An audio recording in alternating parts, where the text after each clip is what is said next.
पंडित लोग एक्सेप्ट करें कि जात बनाए कि नहीं बनाए? हाँ, ये पूछिए। ब्राह्मणों ने कोई भी जात नहीं बनाई, इस बात की गारंटी है। दिल्ली ने भेजा संदेश, राम नरेश भाई चराओ, कर्पूरी बाल बनाओ। किसने कहा था? किसकी मानसिकता था ये? आप जो है मुझे जाति व्यवस्था में आप कह रहे कि कुछ नहीं, ये जाति नहीं, तो मेरे से रोटी बेटी का रिश्ता आप क्यों नहीं करते भाई? पत्रा क्या अपने लड़के के राम कृष्ण ये सब नाम रखे, दूसरा दलित के बेचारे का पत्रा देखते थे, उसका घूरे नाम रख देते, खरपतुआ नाम रख देते, फलनवा नाम रख देते। अगर पंडितवा का लड़का बाबा साहब को गलत कर दिया। बिल्कुल पढ़े लिखे नहीं थे। अरे जान लीजिए आज बहुत तरीके से बाबा साहब जो भारत को बांटने का काम किया, क्योंकि ये मोहम्मद है, ये पगला गए। बाबा साहब पढ़े लिखे थे कि नहीं थे ये बताओ पहले। अरे भैया बैरिस्टर थे। ये क्या कह रहा है पंडित जी? क्या कह रहे हैं? अंबेडकर जी को किसने पढ़ाया? कौन किस शेड्यूल कास्ट ने पढ़ाया? और किसने कहा अंबेडकर जी शेड्यूल कास्ट थे? अंबेडकर जी महार जाति के थे, जो उत्तर प्रदेश में महार जाति ब्राह्मण ने बनाए थे। नहीं, महार कश्यप होता है, कश्यप। ठीक है, अब पंडित लोग इतना पंडित हो तो राम मंदिर में एक दलित को बैठा के दिखाओ ना, क्यों नहीं बैठाते? चंपत राय कौन है? कौन? संस्था जबरदस्ती चंपत राय है कौन? बनाओ ना। कौन कर रहा है? ये डॉक्टर अंबेडकर का संविधान सबको तोड़ दिया है, समाज को, समाज के हर व्यक्ति को लड़ने के लिए मजबूर कर दिया है। बाबा साहब की देन थी कि हमारी जो दलित मुख्यमंत्री बहन जी मुख्यमंत्री बनी, उन्हीं के देन है। तुम्हारा चाय बेचने वाला प्रधानमंत्री बना, बाबा साहब की देन है। एक बाबा गांजा पीने वाला मुख्यमंत्री बने। जिस दिन जाति जनगणना हो जाएगी सबकी ताकत का पता लग जाएगा, और जितनी जिसकी संख्या भारी उसकी उतनी हिस्सेदारी, ये संविधान की बात है, इसलिए जनगणना होना। काफ़ी वक्त से प्रदेश में और देश में जातीय जनगणना का जो मुद्दा है वो चल रहा था, उसकी मांग हो रही थी। इसी क्रम में बिहार में जातीय जनगणना चल रही है, कहीं ना कहीं पूरा होने वाली है, जिसका पटना हाई कोर्ट ने तारीफ भी उसकी की है। इसके अलावा प्रदेश में खासतौर पर उत्तर प्रदेश में जातीय जनगणना की मांग समाजवादी पार्टी मुखिया अखिलेश यादव लगातार करते रहे हैं, और इसी क्रम में अब बसपा प्रमुख मायावती ने भी जातीय जनगणना प्रदेश के अलावा पूरे देश में कराने की मांग उठा दी है। इस समय हम लखनऊ में और लखनऊ के लोगों से जानने का प्रयास करेंगे कि क्या वह इस मुद्दे पर सोचते हैं और उनका क्या मानना है। जैसे कि मायावती जी ने जातीय जनगणना की मांग की है, क्या लगता है आपको होनी चाहिए जातीय जनगणना? अगर सबकी इच्छा है तो करा लेनी चाहिए, निश्चित तौर पर करा लेनी चाहिए। लेकिन मुद्दा एक ये आता है कि जातीय जनगणना करने से समाज को क्या लाभ होना है? इससे कुछ राजनीतिक लोगों को लाभ तो हो सकता है, लेकिन समाज में वैमनस्यता फैलेगी। और आज आपको बता दूं कि जो जातीय जनगणना लोग करवाएंगे उसका कोई हश्र अच्छा नहीं हो सकता। ये सरकारें स्वयं जाति में सारे समाज को बांट रखा है। मेरा ये कहना है कि जब आप प्रमाण पत्र बनवाने जाते हैं तो उसमें अनुसूचित जात में आपको धोबी चमार पासी जो भी कैटेगरी है वो लिखना पड़ता है। तो जाति तो समाज ने नहीं बनाई, जाति तो सरकारी अधिकारियों ने बनाई, राजनीतिक लोगों ने बनाई, ऐसा मुझे लगता है। और कहा तो यही जाता है कि जाति तो पंडितों ने बनाई है। जाति पंडितों ने नहीं बनाई। ये जान लेना चाहिए कि जो आज जाति का रूप ले चुका है, ये कभी ट्रेड हुआ करता था। जिस प्रकार से कंप्यूटर एसोसिएशन है, आपका फोटो कॉपी एसोसिएशन है, साइबर एसोसिएशन है, अब वो बाद में वो काम करने वाले को आप जात बना ले, ये आपकी कमी है। परंपरा पंडित लोग जात नहीं बनाए हैं। यार सुन लो बात। अरे पूरी बात बोलिए, ऐसे कैसे आपका पूरा विरोध सुन बोलिएगा? मैं क्यों नहीं बोलूंगा भाई, उसका जवाब दे दूंगा ना। हमारे भी मत बोलिए। क्यों नहीं जवाब देना? बोलिए नहीं, जवाब पहले मेरी बात सुन, प्रेजेंट टाइम में जवाब। पंडित लोग एक्सेप्ट करें कि जात बनाए कि नहीं बनाए? हाँ, ये पूछिए। ब्राह्मणों ने कोई भी जात नहीं बनाई, इस बात की गारंटी है। नाऊ का लड़का दाढ़ी बनाने का काम करता है था, हमने उसको संरक्षण दे रखा था ट्रेड में। आज जो वैमनस्यता समाज में पल रही है, लोग एक दूसरे के ट्रेड में उंगली कर रहे हैं, इसलिए दिक्कतें थी।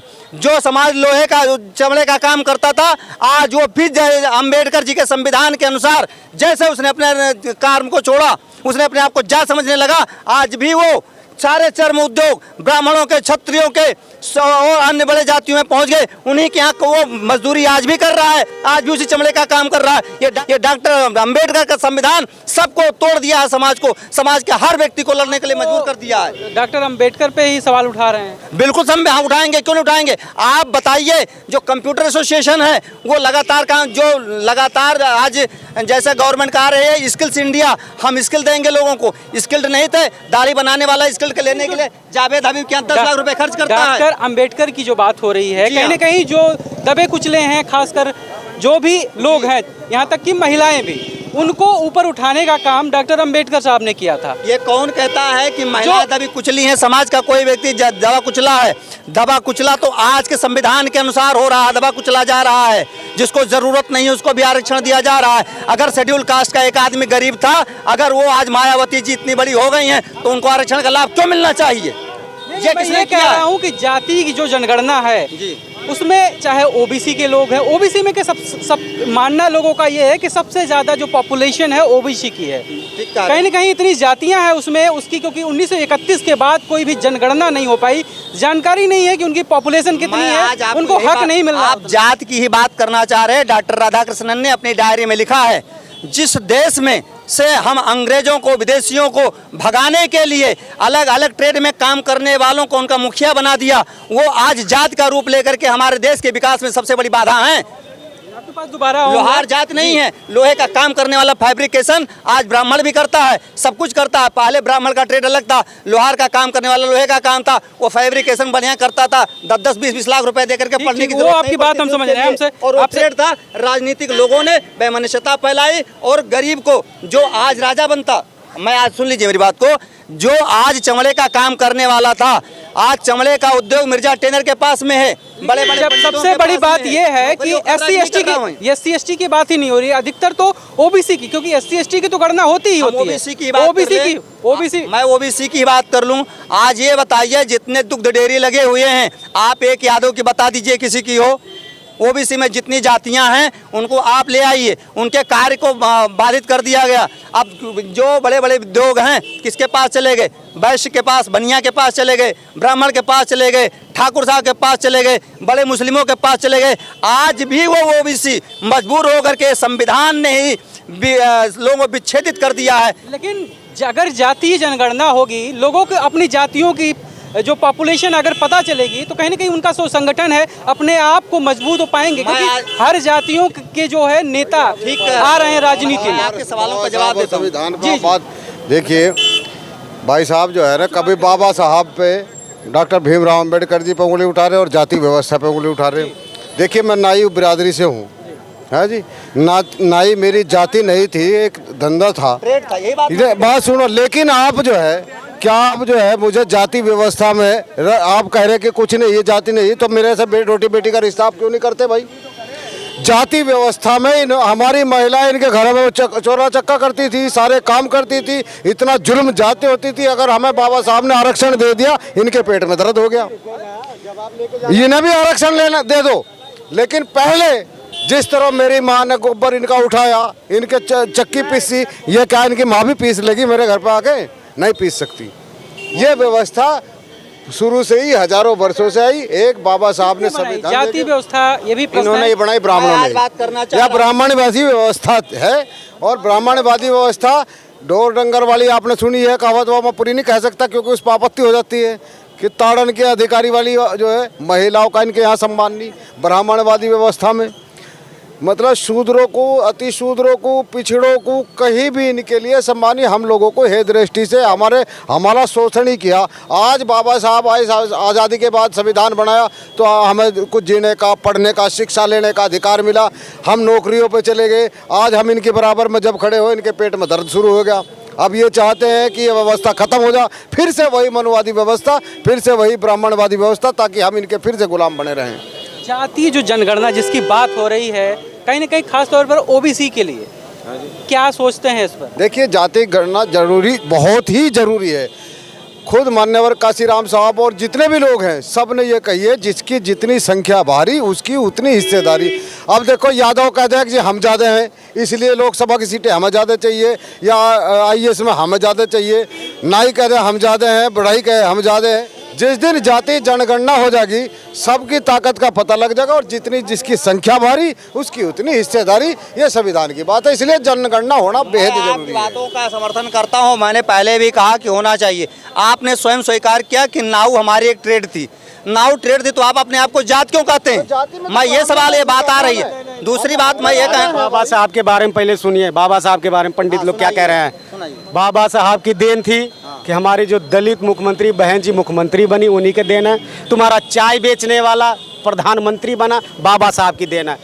एक बाबा गांजा पीने वाला मुख्यमंत्री बने, ठीक है। अब पंडित लोग इतना पंडित हो तो राम मंदिर में एक दलित को बैठा के दिखाओ ना, क्यों नहीं बैठाते? चंपत राय कौन है? कौन? उसका संस्था जबरदस्ती चंपत राय है कौन? अध्यक्ष बनाओ ना, अध्यक्ष बनाओ ना। वो शेड्यूल कास्ट नहीं है, वो शेड्यूल कास्ट नहीं। चंपत राय अध्यक्ष बना के देखो और अपनी तुम लोग बाबा साहब के जीजा बोल के दिखाओ। जीजा बोलो ना, वो शेड्यूल कास्ट है या नहीं? अम्बेडकर जी जीजा है, बोलो ना। अम्बेडकर जी महार थे। जीजा दे, जीजा बोलो। अम्बेडकर जी किसको जीजा बोलूं? अम्बेडकर जी आप जीजा। अपनी बहन की शादी करो, जीजा बोलो। हमारे पंडित जी से शादी नहीं किया, ब्राह्मणों से शादी नहीं किया। जिसने किया वो जीजा बोलेगा। बोलो ना जीजा, वो बोलेगा। तो फिर क्यों बाबा साहब ने किया? क्या आपको बाबा साहब ने देश के लिए एकदम संविधान एकदम किए। अगर संविधान ना होता तो ये सब आजकल किलीच उलीच टाइट करके जो हम लोग घूम रहे हैं ना, दलित बेचारे जो शोषित होते नहीं घूमने देते, नहीं घूमने देते, डंगर चूमने लगते। इनके कहते बाबू जी अब इनकी दुकानदारी बंद हो गई। हमारे जो पढ़े लिखे बाबा साहब कह गए शिक्षक मतलब शिक्षा करो, संगठित रहो, संघर्ष करो। ये हम लोग पढ़ाई लिखाई गरीबी को कर लिए। इनके लड़के तब दारू शराब पीने लगे, इनको जलन होने लगी, इनको जलन होने लगी। अम्बेडकर जी को पढ़ाया किसने? किस शेड्यूल कास्ट ने पढ़ाया? अम्बेडकर जी को किसने पढ़ाया? कौन किस शेड्यूल कास्ट ने पढ़ाया? और किसने कहा अम्बेडकर जी शेड्यूल कास्ट थे? अम्बेडकर जी महार जाति के थे, जो उत्तर प्रदेश में। अच्छा, महार जाति ब्राह्मण ने बनाया था? नहीं, महार कश्यप होता है, कश्यप, जिसको हमारे किचन में। अभी नहीं, एक मिनट, गलत बाबू जी, गलत बात नहीं, एक मिनट। अभी ये कह रहे थे ब्राह्मण, अभी ये कह रहे थे कि ब्राह्मण जात नहीं बना, तो तुम कहा महार कह रहे हो भाई? वो क्यों महार कह रहे हो? तुम कह रहे हो जात नहीं है। ट्रेड पर मैं कह रहा हूँ, मैं और कुछ नहीं कह रहा हूँ। आप जो मुझे टाइटल दे रहे हो उसके आधार पर मैं कह रहा हूँ महार, उस टाइटल पर मैं कह रहा हूँ, उस ट्रेड की बात कर रहा हूँ मैं। ट्रेड कर रहे तो पंडित है, निषाद है वो, निषाद है वो। देखिए बात सुनिए, नाई, तेली, धोबी, कुम्हार, लोहार और चमार, महार, ये सब एक ही माँ बाप की औलाद है। आपने तो इन पर जुल्म किया। अरे किसी ने जुल्म नहीं किया भैया। भारत में जितना भी लोग पैदा हुए सब ऋषियों की संतान हैं, और अपने कार्य की वजह से उनको अलग अलग ट्रेड दिया गया। आप मेरी बात सुनिए, सारे लोग अपने अपने ऋषि की संतान है, सबके एक ही है। नहीं है तो कमर के ऊपर पैदा हुआ होगा, हम लोग कमर से नीचे पैदा हुआ, तुम लोग कमर से पूछा। कोई ऐसी टेक्नोलॉजी आई है भैया, तुम ही लोग कमर से? किसने तुमसे बताया कमर से ऊपर पैदा हुआ? किसने बताया? तुम्हारे जैसे अनपढ़ लोगों ने। आप लोग अनपढ़ हो यार। बाबा साहब इतना विद्वान हो गए, बाबा साहब इतना विद्वान है कि एक अनपढ़ आदमी कह रहा बाबा साहब गलत किया है। बाबा साहब को गलत कर दिया। बिल्कुल पढ़े लिखे नहीं थे। अरे जान लीजिए आज बहुत तरीके से बाबा साहब जो भारत को बांटने का काम किया, क्योंकि ये मोहम्मद ये पगला गए। बाबा साहब पे बात हो रही है तुम्हारे, और पढ़े लिखे वो ऐसे नहीं थे आप जैसी बात कर रहे हैं। लंदन स्कूल ऑफ मेरी बात सुन लीजिए, अम्बेडकर जी क्या संविधान लिखे थे? अकेले लिखे थे उन्होंने? अम्बेडकर जी ने संविधान लिखा, आपने संविधान पढ़ा है? संविधान पढ़ा किसी ने? इसमें जितने लोग बोल रहे हैं, मैं कह रहा हूँ चुटिया रख लेना, गांठ बांध लेना, गांठ बांधना। कोई भी आदमी हो, बाबा साहब की ही देन है जो हम आज एक समाज में खड़े हैं। बाबा साहब की देन है। अब कोई अब राजनीति में कोई कुछ बोले अलग बात है। बाबा साहब हम जिला पंचायत सदस्य, सुनिए, हम जिला पंचायत सदस्य। बाबा साहब की देन है। कौन था बाबा साहब की देन? टाई बांधने किसी को नहीं आती, बाबा साहब की देन है। पैर रखने की देन बाबा साहब की देन है। ये पत्रा क्या अपने लड़के के राम कृष्ण ये सब नाम रखे। दूसरा दलित के बेचारे का पत्रा देखते थे, उसका घूरे नाम रख देते, खरपतुआ नाम रख देते, फलनवा नाम रख देते। अगर पंडितवा का लड़का पैदा होता था उसका नाम ये तो सूर्यवंश है, सूरज है, यत्र चंद्र है। ये सब छत्री वंश के गांव के जो छत्री लोग हैं। और भगवान, और सुनिए राम जी एक भी बता दीजिए यहाँ पे। अभी जो हम लोग सब पहले की बात क्या थी वो अलग बात है। 47 लेके एक भी जनता के लिए कुछ काम किया तो बताओ। बाबा साहब तो तुम लोग हेलो, ये बीमारियां हैं। बाबा साहब की दे रहे हैं। हेलो सुनिए, और इन सुनिए, हेलो आप मैं इतनी देर से चर्चाएं सुन रहा हूँ, ठीक। ये जो है एक बीमारी है, और इस बीमारी का एक ही इलाज है राहुल गांधी, कांग्रेस। उसकी कांग्रेस की सरकार आई, ये सारी बीमारियां दूर हो जाएंगी, क्योंकि कांग्रेस जातीय समस्या। बाबा साहब पढ़े लिखे थे कि नहीं, तो ये बताओ पहले। अरे भैया बैरिस्टर थे। ये क्या कह रहा है पंडित जी, क्या अरे यार इस देश में जब जातिगत जनगणना पे ये लोग ऐसे भड़कते हैं, एक से अरे यार सुनिए यार, हमारी बात तो सुन लीजिए। अरे साहब पहले बात सुन लीजिए। यही राम नरेश यादव थे जो यहाँ के लखनऊ के मुख्यमंत्री थे उत्तर प्रदेश के। एक समय कर्पूरी ठाकुर क्या बोला गया दिल्ली से, दिल्ली ने भेजा संदेश राम नरेश भाई चराओ कर्पूरी बाल बनाओ। किसने कहा था, किसकी मानसिकता था ये? उत्तर प्रदेश के थे, कर्पूरी उत्तर बिहार के थे मुख्यमंत्री। तो उत्तर प्रदेश की बात क्यों कर रहे हो? ये बिहार वाले जाने।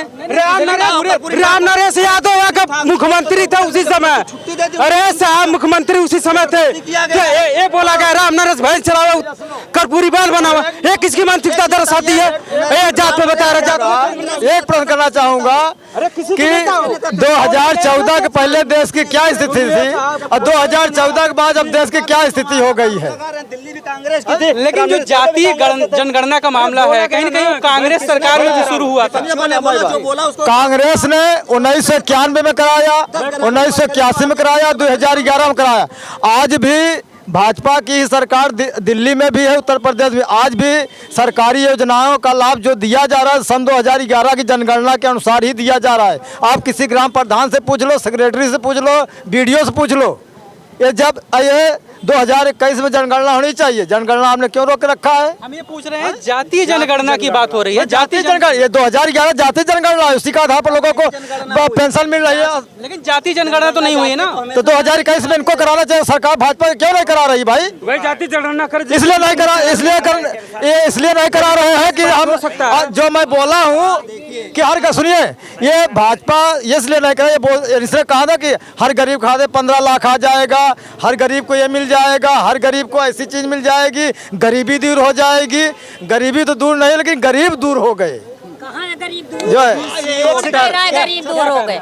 सपा शासन के काल में, बसपा शासन 2002 के पहले, 2017 के पहले गरीब दूर होते थे, गरीबी नहीं दूर। 2014 के बाद गरीबी दूर हो रही है।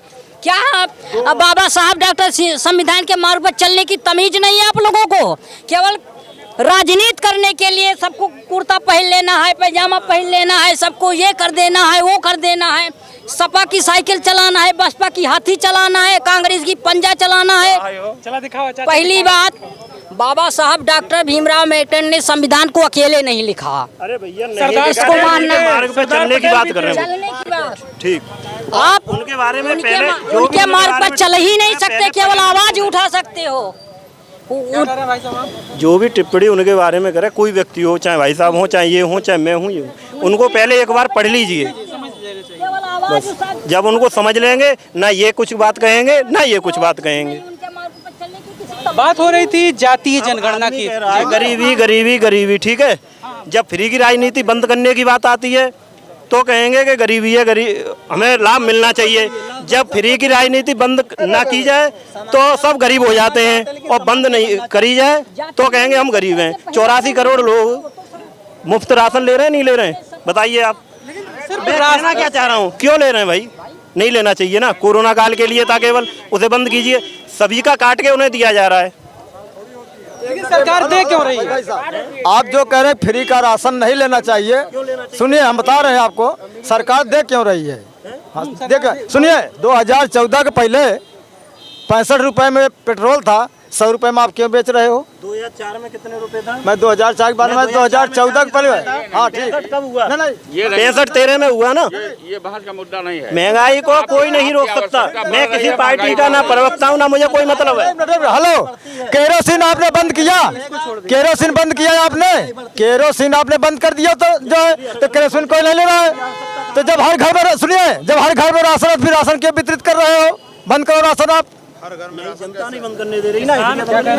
हर घर में जैसे कह रहे हैं भाई साहब, सबका तो जमीन नहीं है, सबके यहाँ तो राशन नहीं है, उसीलिए